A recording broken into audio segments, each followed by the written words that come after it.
అది living organism అంటే 24 గంటల్లో నీళ్ళు లేకపోతే చచ్చిపోద్ది అంటుంది. 24 అవర్స్ లోపు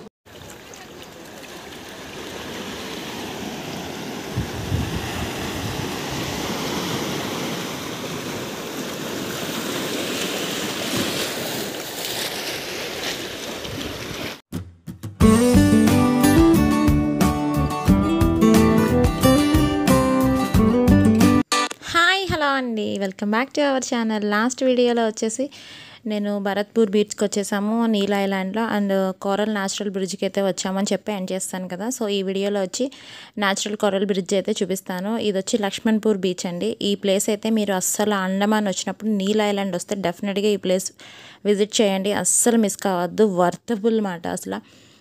ఇక్కడ నుంచి ఎంట్రన్స్ అయితే ఇట్లా ఉంటుంది. ఇందులోంచి లోపలికి వచ్చాక మనం నడవాల్సింది అయితే 1.5 అవర్ ఈజీగా, ఇక్కడ స్పెండ్ చేయాల్సింది అయితే 2 అవర్స్ అలా ఉంటుంది. ఎందుకంటే ఈ కొరల్లో మనం నడవాలి మాట. వాటరు ఆల్రెడీ తడిగా ఉంది, మీకు కనబడుతుందో లేదో. మార్నింగ్ పూట నైట్ పూట అయితే వాటర్ వచ్చేసి మార్నింగ్కి అయితే వెళ్ళిపోతుంది కదా. సో వాటరు అదంతా ఉంది తడిగా. నడవడం కొంచెం జాగ్రత్తగా నడవాలి. ఇక్కడ ఓకే, ముందుకు వెళ్ళాక నాచు ఉంటుంది, అక్కడైతే భయం. కానీ ఇక్కడైతే ఓకే, నడుచుకుంటా వెళ్ళి ఫస్ట్ ఇక్కడ మేము అనుకున్నది అయితే, నేను చాలా వీడియోలో కూడా చూసాను, నాకు ఒక వ్యూ పాయింటే చూసాను అనమాట. తర్వాత అక్కడికి వెళ్ళాక మాకు తెలిసింది ఇంకో వ్యూ పాయింట్ కూడా ఉందని. అది కూడా చూపిస్తాను నేను మీకు. బట్ ఓపిక్గా అయితే నడవాలి, ఎండ చాలా ఉంది. అప్పటికే మేము నీల్ ఐలాండ్లో దిగేటప్పటికి 11 అయింది. తర్వాత భరత్పూర్ బీచ్లో స్పెండ్ చేసి వచ్చాం కదా ఇక్కడికి. సో ఆల్మోస్ట్ ఆల్ ఇక్కడికి వచ్చేప్పటికి 1 o'clock అయింది. ఫుల్ ఎండ, అసలు మంట, స్కిన్ ఎగిరేసాం, ఆగలేకపోయాము.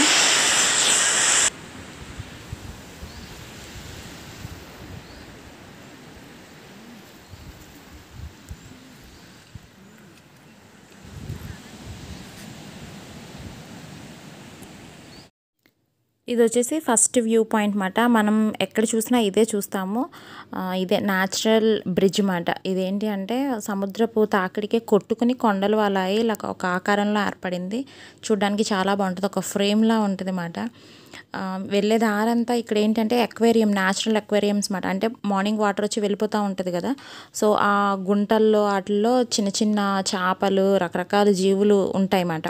అది న్యాచురల్గా ఫామ్ అయిన అక్వేరియము. ఇది చూపించడానికి అని చెప్పి మనల్ని స్టార్టింగ్లోనే వాళ్ళు గైడ్ హైర్ చేసుకోండి అని అడుగుతారు. మనం హైర్ చేసుకోవాల్సిన అవసరం ఏం లేదు. ఒక్కళ్ళు హైర్ చేసుకున్నా, వాళ్ళకి ఎక్స్ప్లెయిన్ చేస్తున్నా మనందరికీ అర్థమవుతుంది, అందరూ గుమ్ముగూడి వింటూ ఉంటారు. సో అందు గురించి మనమైతే హైర్ చేసుకోక్కర్లేదు. మేమైతే హైర్ చేసుకోలేదు. ఇక్కడ చూసారా క్రాబ్ ఎంత పెద్దగా ఉందో, రకరకాల జీవులు. బ్లాక్ కలర్లో అதாவது ఆక్టోపసా మరి ఏమో తెలీదు. సముద్రపు అంటారు కదా, బ్లాక్ కలర్లో ఉంటుంది. దీన్ని ఏదో అంటారు, పేరు గుర్తు రావట్లేదు నాకు. ఎవరికైనా ఐడియా ఉంటే చెప్పండి.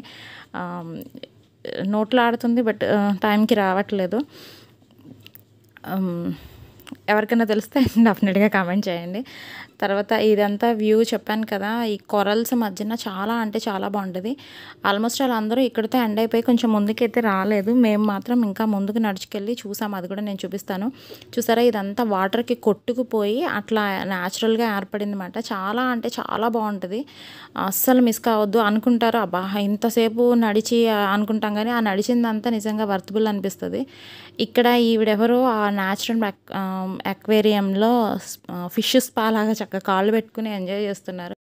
అవి కొంచెం కొరల్స్ అవి ఏంటి అన్నది క్లియర్గా తెలియదు కదా, ఎందులో పడితే అందులో కాళ్ళు పెట్టడం అంత మంచిది కాదు. నాకు వాళ్ళు ఎక్స్ప్లెయిన్ చేస్తున్న తర్వాత అనిపించింది, అందుకనే నేను వీటిని తొక్కేదాన్ని కాదు, భయం వేసేది కొంచెం.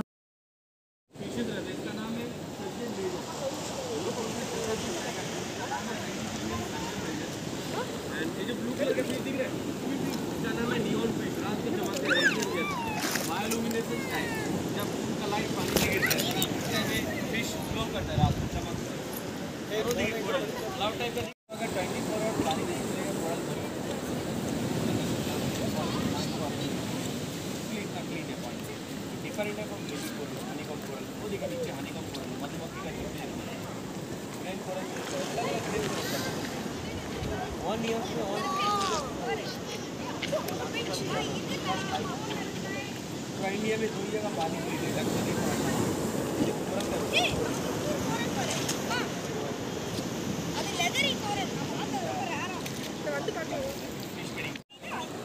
you fish. It's a blue color, very rare fish. అది నియాన్ ఫిష్ అంట, రాత్రిపూట మెరుస్తుందంట. That coral actually. That is a coral. Main oxygen comes from this fish. So now whatever the oxygen we are taking, 90% of the oxygen comes అన్నారు కదా, మనం ఎవరిని hire చేసుకోకపోయినా అలా చెప్తుంటే అందరికీ వినపడుతుంది. సో మా హస్బెండ్ బాగా క్లాస్ విని అందరికీ కూడా అడిగిన వాళ్ళకి ఎక్స్ప్లెయిన్ చేస్తున్నారు. నియాన్ ఫిష్ బ్లూ బ్లూ అవి మూంది పడి రిఫ్లెక్షన్ వస్తుందంట దాంట్లో నుంచి. ఎంత బాగున్నాయి ఫిష్ చూసావా. మీరు వెళ్ళినప్పుడు గైడ్ని అయితే వాళ్ళు హైర్ చేసుకోమని అడుగుతారు, కానీ మీరైతే ఎవరిని హైర్ చేసుకోవాల్సిన అవసరం లేదు. ఎవరు గైడెన్స్ అవసరం లేదు, మనమే చక్కగా చూడొచ్చు. ఇట్లా వాళ్ళు ఎవరికొకరికి ఎక్స్ప్లెయిన్ చేసినప్పుడు మనకు కూడా అర్థమవుతాయి చక్కగా. మా హస్బెండ్ అయితే అన్నీ చక్కగా విని మళ్ళీ నాకు చెప్పేవాళ్ళు, తర్వాత ఎవరైనా అలా అడిగిన వాళ్ళకి కూడా ఎక్స్ప్లెయిన్ చేసేవాళ్ళు చక్కగా. ఇక్కడ ఒకటని కాదు, అవి న్యాచురల్గా చాలా అక్వేరియంస్, అంటే మాకు చిన్న సైజు పౌండ్ లాగా మాట నెంబర్ ఆఫ్ ఫిషెస్ ఉంటాయి, రకరకాల కొరల్స్ ఉంటాయి. ఒక ప్లేస్లో ఉన్నాయి, ఇంకో చోట ఉండవు, వేరే వేరే ఉంటాయి. అలా అని ఒక చోటే ఉంటాయని ఏం కాదు, చాలా చోట్ల ఉంటాయి. మనం ఓపిక్గా చూసుకుంటామే మాట.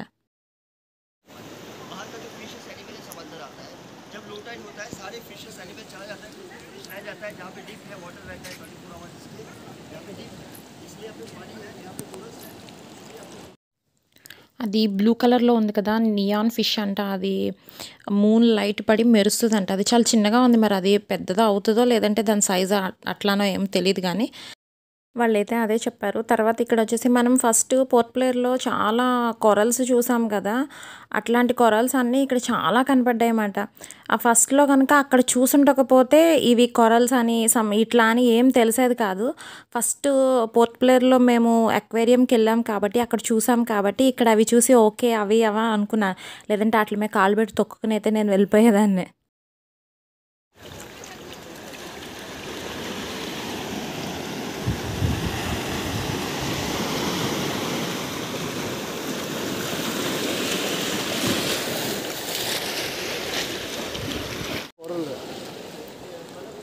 చూడు ఎలా ఉంది, అది కూడా ఒక రకమైన కూరలే.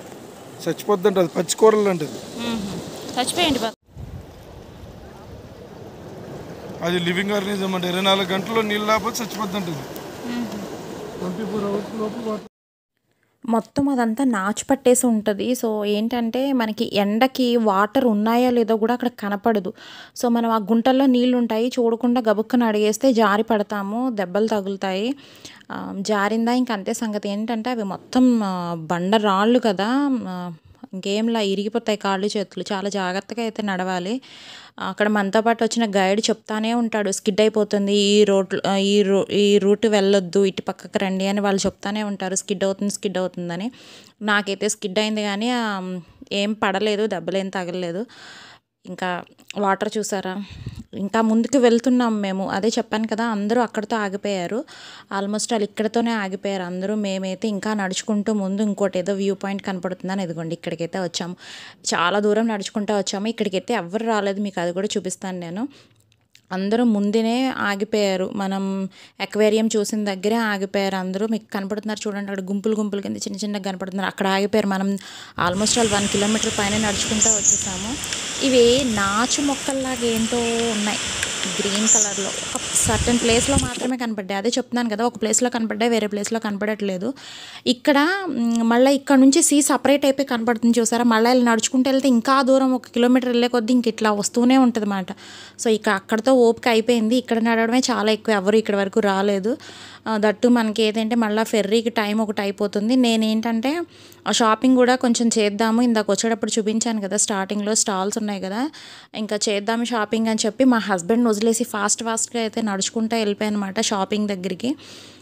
ఇంకా వెళ్ళేటప్పుడైతే అవి చూడాలన్న ఊపులో ఫాస్ట్గా నడిచాను, కానీ ఇంకా రిటర్న్ జర్నీలో మాత్రం అబ్బాయి ఓపుకు పోతుంది నడవాలంటే. ఇంత దూరం ఎట్లా నడిచామో అప్పుడు అనిపిస్తుంది అన్నమాట. ఇదండి, ఇట్లా నడుచుకుంటూ మొత్తానికి ఈ కోరల్స్ని అవి చూసుకుంటూ మా హస్బెండ్ అయితే 5 minutes వీడియో తీశారు. తన దగ్గర ఉండాలి, అది ఉంటే కనుక నేను షార్ట్ వీడియో కన్నా కింద అది పోస్ట్ చేస్తాను. నేషనల్ అక్వేరియం చాలా బాగుంది అదైతే వీడియో. ఇంకా నేను ఇందులో అయితే పోస్ట్ చేయట్లేదు. తను గైడ్ ఎక్స్ప్లెయిన్ చేస్తున్న టైంలో తీశారంట వీడియో. తన దగ్గర ఉంది. నేను చూసి అది కూడా కుదిరితే పోస్ట్ చేస్తాను. మొత్తం ఫిషెస్ కోరల్స్ గురించి చెప్తున్నది వీడియో ఉంది. అదైతే కుదిరితే పోస్ట్ చేస్తాను అది కూడా నేను. ఇక్కడైతే ఇంక మేము రిటర్న్ అయిపోతున్నాము. నేను చెప్పాను కదా షాపింగ్ ఒకటి చేయాలి. మాది వచ్చి మళ్ళీ ఫెర్రీకి టైం అయిపోతుంది. 4:30కి మాది. మేము మినిమం 4 o'clock కన్నా ఉండాలి కదా. సో ఫాస్ట్గా అయితే వెళ్ళిపోతున్నాం. వీళ్ళు ఎవరో పాపం ఒక పాపని ఎత్తుకుని ఆయన గొడుగు వేసుకుని మరీ వెళ్ళిపోతున్నారు. పిల్లలు వస్తే ఇదే పరిస్థితి. లక్కీలీ మేము తీసుకురాలేదు కాబట్టి సరిపోయింది. పిల్లలతో నిజంగా టూర్ అవ్వదండి. చూసారు కదా ప్రతి చోట ఇలా నడవాలి అంటే పిల్లలు ఎక్కడ నడుస్తారు. దానికి తోడు ఎండ, బీభత్సమైన ఎండ. అసలు ఆ ఎండకి స్కిన్ మండిపోయి ఎగిరేసే వాళ్ళని తట్టుకోలేకపోయాను. లాస్ట్ రోజు నీల్ ఐలాండ్లో చాలా వేడి ఉంది, ఆగలేకపోయాం. వేడికి స్కిన్ మండిపోయింది అసలు.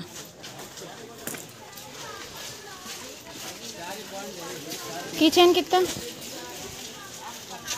कीचेन 25. ओ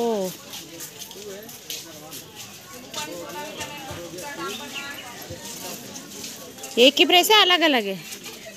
अलग अलग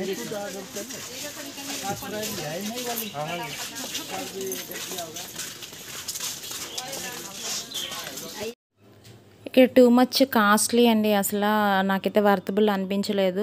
ఒక్కో హ్యాండ్ బ్యాగ్ వచ్చి 500, 700 అలా చెప్తున్నారు. ఒక పూస ఉడితే మొత్తం ఊడొచ్చేస్తే. निकाल के दिखाते दीजिए। अगर ओरिजिनल पल हुआ तो ये देखिए, ये होता है डुप्लीकेट पल। इस तरह मिरर में घिसेंगे, इसमें आपको कुछ भी नहीं आएगा। अगर ओरिजिनल पल हुआ तो इस तरह मिरर में घिसेंगे तो चिपक के जैसे निशान नहीं आएगा। यही होता है ओरिजिनल मोती का टेस्ट। एक टेस्ट होता है और एक टेस्ट होता है, देखिए ये आपका फायर है। डायरेक्ट देखिए इसको हम जला के दिखा रहे हैं। ये प्लास्टिक है तो पिघल जाएगा, पत्थर होने से ब्लैक हो जाएगा आपका। ఓకే यही होता है ओरिजिनल मोती का टेस्ट। जिस तरह चीज़ें उसी तरह रहेगा।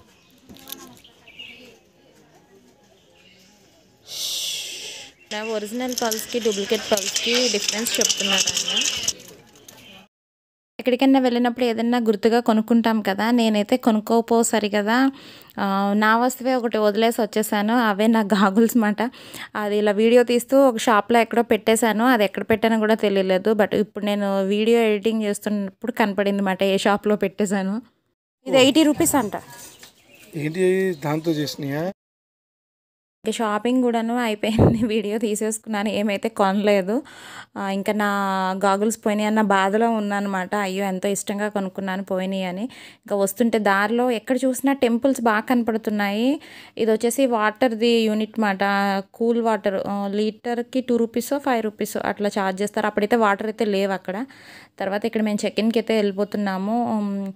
ఇక్కడ ఏంటి అంటే నీల్ ఐలాండ్లో 3 ఒకే చోట వచ్చినాయి ఆఫీసెస్ మాట. అదే ఇక్కడ మనకి మ్యాక్రూస్, నౌటికా, గ్రీన్ ఓషన్ 3 ఉంటాయి కదా. సో మూడిట్లకి సంబంధించిన ఆఫీసు ఒక పక్క అదే ఒకే పక్క పక్కనే ఉన్నాయి. సో మనది నౌటికా కాబట్టి మనం అక్కడికి వెళ్ళి జస్ట్ మన ఆన్లైన్ బుక్ చేసుకున్నది చూపిస్తే జస్ట్ వాళ్ళు ఏంటంటే మన సీట్ నెంబర్స్ అవన్నీ రాసి ఒక పేపర్ మీద వాళ్ళ నౌటికా అది వాళ్ళది ఇస్తారన్నమాట. సో చెక్-ఇన్ అయితే అయిపోయాము. దారంట నేను చెప్తున్నాను కదా, ఉన్న చిన్న ప్లేస్లోనే నాకు 3 టెంపుల్స్ అట్లా కనపడ్డాయి అన్నమాట. ఇక్కడ బాగా మన తెలుగు వాళ్ళు కూడాను చాలామంది నీల్ ఐలాండ్లోనే కనపడ్డారు. చాలామంది గుర్తుపట్టి మాట్లాడడం కూడా చేశారన్నమాట. ఇంకైతే ఇక్కడతో మనకి నీల్ ఐలాండ్లో మన జర్నీ అయితే అయిపోయింది. మనం మళ్ళీ పోర్ట్ బ్లెయిర్ వెళ్ళిపోతున్నాము. నెక్స్ట్ వీడియోలో మళ్ళీ కలుద్దాం. అంతవరకు సైనింగ్ ఆఫ్. మీరు టేక్ కేర్.